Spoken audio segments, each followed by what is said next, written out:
Go in Sardinia ci riprova e stavolta alza il tiro.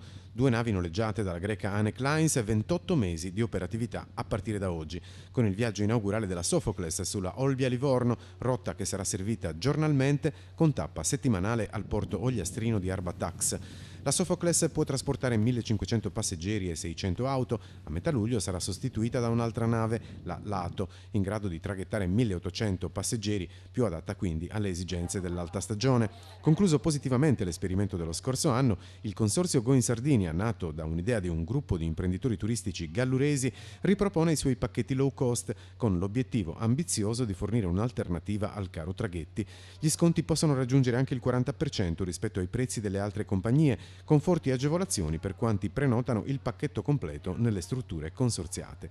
I soci sono oggi 131, erano 55 nel 2013, un bel passo avanti che consente al presidente Giampaolo Scano di guardare avanti con ottimismo, anche alla luce delle buone previsioni per l'imminente stagione turistica.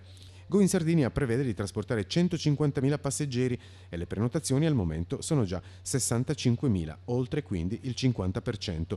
Numeri che fanno passare in secondo piano l'inconveniente occorso lo scorso anno alla nave Criti, bloccata da un'avaria e causa principale della chiusura in rosso per 1.800.000 euro del bilancio 2013.